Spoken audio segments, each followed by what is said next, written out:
Assalamualaikum warahmatullahi wabarakatuh. Pemirsa, ini adalah cerita tentang sebuah perjalanan yang begitu luar biasa. Perjalanan panjang tentunya, di mana tentang visi yang teguh dan tentunya tentang perjuangan untuk menyebarkan cahaya pendidikan ke seluruh dunia. Dan sejak dekade lalu, konsep pendidikan jarak jauh telah tersebar luas melintasi batas-batas geografis. Hal ini tentunya menjadikan dan juga memungkinkan jutaan orang untuk tetap bisa belajar bersama dengan kami di sini.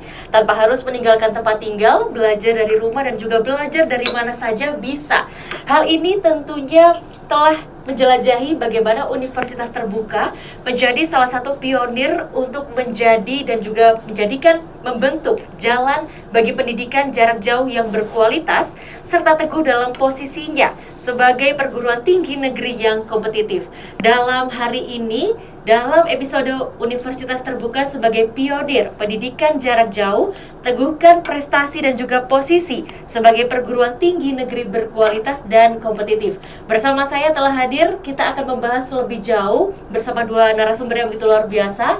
Telah hadir bersama dengan saya, yang pertama Profesor Dr. Ali Muktianto SEMSI selaku Wakil Rektor Bidang Keuangan Sumber Daya dan Umum Universitas Terbuka. Assalamualaikum Prof. Waalaikumsalam Mbak Vidya. Sehat Prof? Alhamdulillah. Alhamdulillahirobbilalamin. Dan tentunya telah hadir juga bersama dengan kami Ibu Dr. Anda Barokah Widuroyekti MPD selaku Direktur Universitas Terbuka Jember. Assalamualaikum Ibu. Waalaikumsalam. Bagaimana kabar hari ini? Alhamdulillah. Sudah baik, sangat lama sekali kita tidak berjumpa dan Iya. tentunya pada kesempatan hari ini kita semua didudukan bersama dalam keadaan sehat walafiat tentunya. Alhamdulillah. Memang sejauh ini kita melihat bahwasannya pendidikan jarak jauh itu memang menjadi salah satu pendidikan yang begitu favorit ya. Karena memang tidak semua orang menyempatkan waktu untuk bisa datang langsung ke kampus. Dan hal ini juga tentunya menjadi salah satu hal yang menarik untuk dibahas. Karena memang pendidikan yang berkualitas itu tidak hanya dari universitasnya saja, melainkan juga dari fasilitas apapun yang diberikan oleh universitas itu sendiri. Dan tentunya kita akan membahas lebih lanjut, lebih dalam. Yang pertama mungkin saya akan ngobrol langsung sama Prof nih, yang mungkin sudah jauh-jauh datang dari Jakarta untuk bisa bergabung bersama dengan kami di Kabupaten Jember, Prof. Sebelumnya kami juga mengaturkan selamat datang di Kabupaten Jember. Semoga memberikan kesan tersendiri untuk Profesor.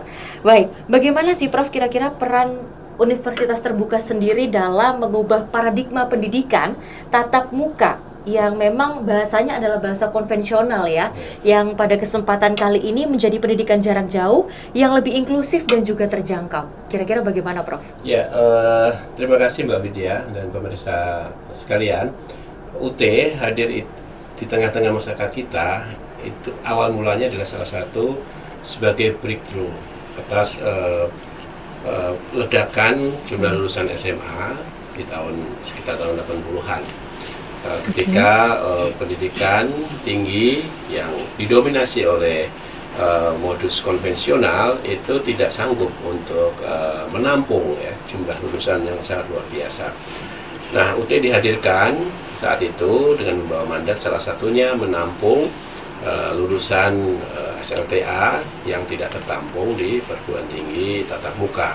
Selain punya fungsi yang lain, yaitu menjangkau, menyebarkan pendidikan tinggi di seluruh tanah air bahkan dunia, dan juga dalam rangka percepatan penyediaan tenaga pendidik di tanah air ini. Nah, upaya UT dengan satu-satunya sebagai perguruan tinggi negeri dengan modus tunggal distance learning ini tidak mudah, upayanya sangat panjang. Dan kita baru bisa menikmati, merasakan arti penting ya, dari Universitas Terbuka sebagai satu-satunya perguruan tinggi negeri dengan terbuka dan jarak jauh ini setelah atau pada saat-saat terjadinya COVID-19. Ya, ini musibah sekaligus berkah buat UT. Namun demikian, proses perjalanan UT untuk meyakinkan publik, khususnya publik di tanah air ini tidak pernah berhenti. Kita terus fokus, konsisten dengan sistem pendidikan jarak jauh kita. Tentu saja yang bisa kita lakukan adalah memberikan bukti. Dan bukti itu bukan hanya sekedar berbicara, tapi kita jalani dengan konsisten menjaga kualitas. Nah, kualitas ini akan bisa dimengerti oleh orang, paling gampangnya kalau direkognisi oleh standar mutu yang diakui dunia. Saat itu kita di Indonesia, bahkan mungkin sampai sekarang ya, belum ada standar mutu PJJ yang firm, yang memang menjadi rujukan bersama di tanah air ini. Bahkan standar untuk akreditasi perguruan tinggi juga kiblatnya masih tatap muka. Maka tahun 2005 sampai tahun 2010 kita menggencarkan, kita istilahkan dengan Gelora Simintas, ya, sistem jaminan kualitas. Kita membaku mutukan seluruh layanan jarak jauh kita, layanan pendidikan kita, dan setelah itu kita secara voluntary mengajukan untuk direview oleh standar mutu PTJJ atau pendidikan jarak jauh dunia, yang saat itu dan sampai sekarang itu digawangi oleh International Council for Distance Education. Dan kita sekarang ini sudah pada tahap 5 kali ya, 5 kali dari quality review ini. Dan alhamdulillah semakin mengokohkan posisi kita dari pendidikan tinggi jarak jauh yang tradisional sampai yang paling modern. UT ada semua saat ini. Jadi pendidikan jarak jauh dengan modus pembelajaran dari yang paling tradisional, bukan konvensional. Paling tradisional itu artinya jarak jauh masih menggunakan printed, masih mengirimkan email, berkirim surat, itu masih kita lakukan. Menggunakan bahan ajar cetak masih kita lakukan. Tapi kita siapkan juga yang termodern, bahan ajar digital, layanan pembelajarannya online, kemudian ujiannya online, dan seterusnya, yang itu sering kita sebut dengan pembelajaran digital. Jadi ini banyak yang salah paham, salah kaprah bahwa UT itu adalah perguruan tinggi digital. Tidak, digital itu hanya salah satu dari modus yang diberikan oleh UT. Tapi yang teman-teman yang ingin menikmati pendidikan jarak jauh secara tatap muka pun kita layani. Maka di UT Jember ini pasti masih ada teman-teman yang memang masih membutuhkan untuk tatap muka. Betul. Kita layani melalui modus tutorial. Nah, ini yang menarik di UT sekarang ini adalah lengkap, model pembelajaran jarak jauh yang lengkap tadi, yang berbasis printed ada, berbasis digital ada, berbasis web juga ada, semua kita siapkan. Dan ini kita jaga baku mutunya, dan saat ini kita mengokohkan diri, meniatkan diri untuk sejajar dengan perguruan tinggi bereputasi internasional dalam program World Class University. World Class University. Wah, ini keren sekali ya. Memang ini begitu menarik buat dibahas sih, Prof ya. Kalau tadi kita melihat bahwasanya berdiri dan juga diresmikan sekitar pada tahun 1984 ya. Jadi kalau sampai detik ini kurang lebih 40 tahun. 40 tahun ya, betul. Kemudian kalau saya mendengarkan tadi apa yang disampaikan oleh Prof sendiri, untuk perkembangan dan juga kiprah UT selama 40 tahun ini tuh begitu luar biasa sekali. Mulai tidak hanya konvensional, melainkan juga mulai tradisional ya, Prof ya. Itu memang secara global di seluruh UT seperti itu ya, Prof ya. Ya gini, ini banyak juga yang salah paham antara istilah tradisional dengan konvensional. Betul. Konvensional itu lebih condong ke tatap muka. Tatap muka full tatap muka, dia tidak ada digitalnya sama sekali, tidak menggunakan learning management system. Nah, kalau kita yang tadi teman-teman yang memang masih nun jauh di sana, betul. Yang masih jaringan masih sulit, kemudian internet juga masih kadang nyambung kadang enggak, budayanya masih budaya baca, kertas baca, masih sangat tradisional lah ya intinya ya. Nah, itu kita layani juga. Nah, maka ada sebagian teman-teman kita di Jember ini masih menjemput, mereka harus mendatangi kabupaten atau kota yang ada mahasiswa kita yang lebih nyaman belajar secara tatap muka, kita layani dengan tutorial. Kemudian yang sudah melek teknologi, dan alhamdulillah sekarang ini profil mahasiswa kita 60% sekarang sudah anak-anak generasi, bukan lagi generasi milenial, sudah Gen Z. Gen Z. Usia 18 sampai 24 tahun itu sudah dominan, sudah di atas 60%. Artinya memang ya lambat laun seakan-akan UT itu ya online learning, seakan-akan hanya digital learning. Tapi itu salah satu modus saja, meskipun sekarang sudah didominasi oleh itu. tutorialnya pun sudah tutorial berbasis webinar, bukan lagi tatap muka. Jadi bahasa brandingnya seperti itu seperti itu ya, kita nikmati saja. Iya. Jadi terkenalnya akhirnya seperti itu ya. Kalau memang tadi kita berbicara tentang UT secara global, nah kita akan pindah ke Universitas Terbuka di Jember sendiri ini Bu ya. Bagaimana sih kira-kira UT Jember ini mengenalkan UT sebagai pendidikan jarak jauh, kemudian perkembangan Universitas Terbuka Jember ini hingga saat ini tuh seperti apa? Apakah memang diterima oleh masyarakat Jember sendiri, kemudian antusiasme mereka-mereka yang ingin bergabung bersama UT dengan proses seperti yang tadi saya sampaikan bahwasanya brandingnya adalah online learning. Tapi apakah memang betul-betul seperti itu 100% online atau memang masih ada tatap muka di sini? Bagaimana Ibu kira-kira? Terima kasih Mbak Vidya.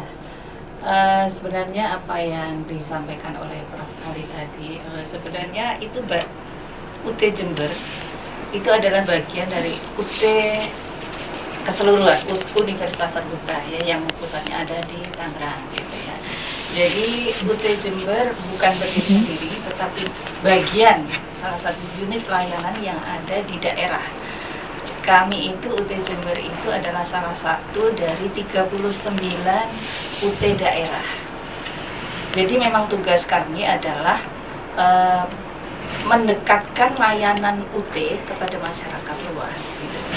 Jadi perkembangannya tentu saja kita sentral ya, sentralnya di UT Tangerang gitu ya, di UT Pusat gitu ya. Jadi kita adalah menangani warga masyarakat yang ada di wilayah UT Jember, yaitu 7 kabupaten kota. Jadi tentu saja kita disupport oleh UT Pusat gitu ya. Jadi tugas kami adalah mengenalkan UT ke seluruh wilayah UT Jember di 7 Kabupaten tadi, kemudian memberikan layanan akademis maupun non akademis bagi mahasiswa dan masyarakat gitu ya.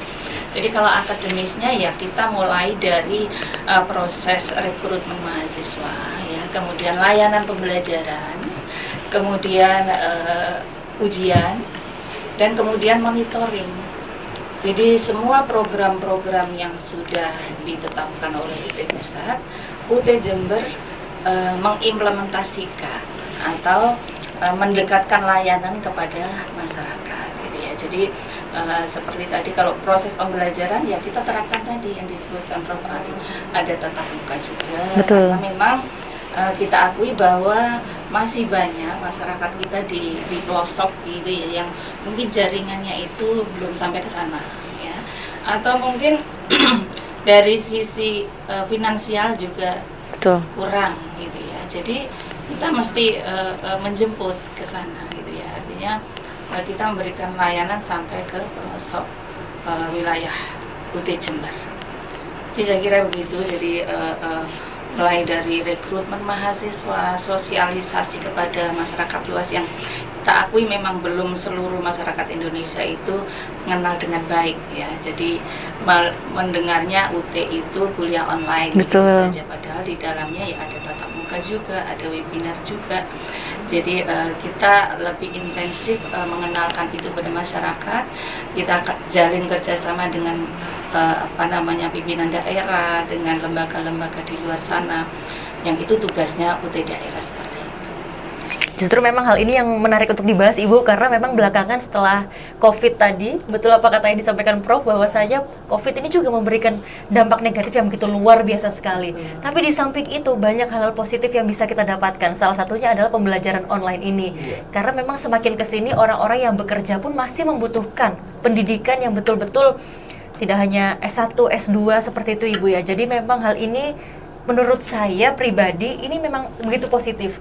Meskipun ada beberapa orang yang mungkin masih belum bisa bertemu tatap muka secara langsung, namun dengan pendidikan online ini sangat-sangat menguntungkan. Betul seperti itu. Baik pemirsa, kita akan membahas lebih dalam dengan dua narasumber yang begitu luar biasa. Tentunya masih bersama dengan saya. Kita akan bertemu di segmen selanjutnya, masih dengan Dialog Jember.